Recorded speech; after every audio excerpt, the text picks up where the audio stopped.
Why algebraically? So that's a good geometric reason. Why algebraically can't you multiply the 3 times the 2? Yeah. Yeah. The order of operations says you have to do the exponent first. Right? So if you don't know what x is, you can't do the exponent and you have to leave it as 3 times 2 to the x.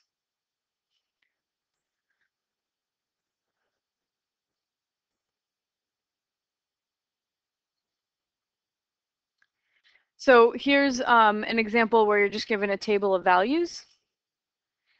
How can I tell by looking at a table of values whether or not you can use an exponential function to model the data? Well, the hallmark of exponential growth is a multiplicative growth factor, right? Like with the rabbits, where the population doubled. So I look at my y values and how they change over 1 unit of x. So that's times 2, times 2, times 2, times 2.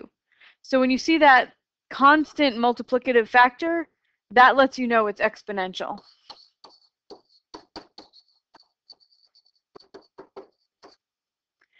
What would you notice as the trend in y values if this function were linear? Instead of writing times 2, times 2, times 2, what would the relationship be between consecutive y values? Yeah. You would always add the same number. Yeah. So with linear, your y values always change by adding the same amount. Exponential, they change by multiplying by the same number. This is the same function that we just found the equation for in the graph. 0, 3, 1, 6, 2, 12. Those are the same points. So if I wanted an equation, I would look for the y-intercept. That's the value of y when x is 0. So that would be 3. And then the growth factor, the thing you multiply by over and over again, is 2. 3 times 2 to the x.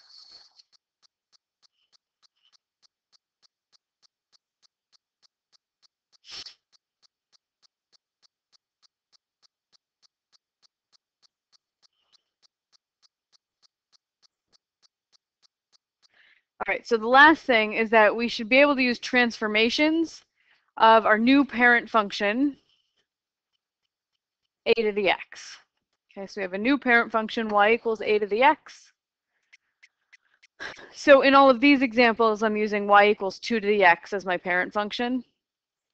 And I want to identify what transformation has taken place, and then use that to try to write an equation for the pink graph.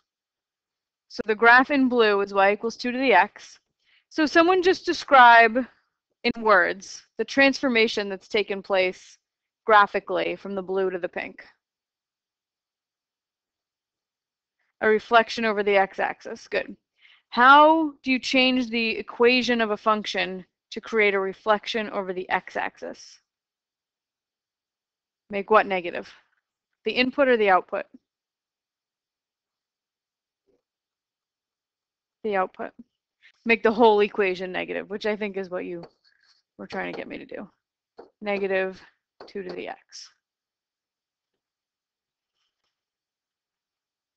Good.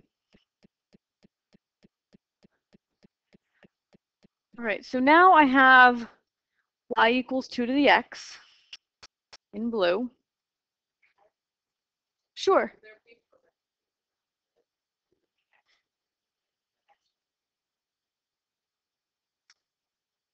Right. So the way I've written it, negative 2 to the x is fine, because that means negative 1 times 2 to the x, and you have to do the exponent first. So you could do this just to be ultra clear, but the only way that you would do the exponent first, do the multiplication first, is if I wrote like that, which is not what I wrote. Yep. All right, so in this one, what transformation does it appear has taken place? A vertical shift down. So that's a good guess to start with.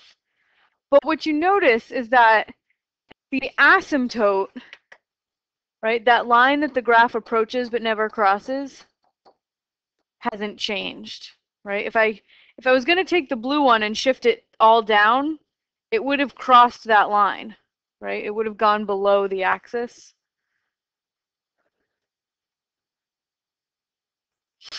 So the asymptote stayed the same. So if I had shifted it, the asymptote would have shifted also. So what else could possibly have happened? I shrunk it vertically by a half. Yep. So this point right here used to be 0, 1. Now it's 0, a half. So to shrink vertically by a half, how do you change the equation?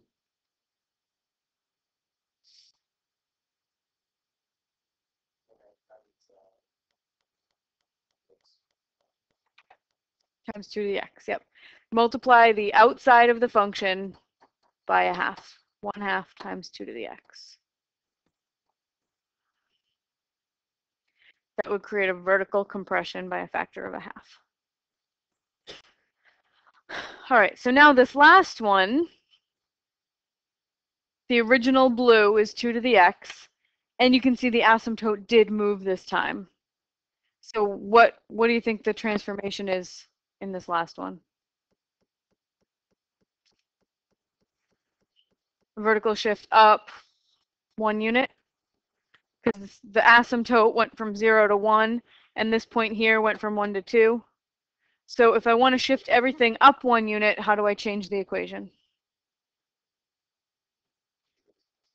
Yeah, y equals 2 to the x plus 1. Good.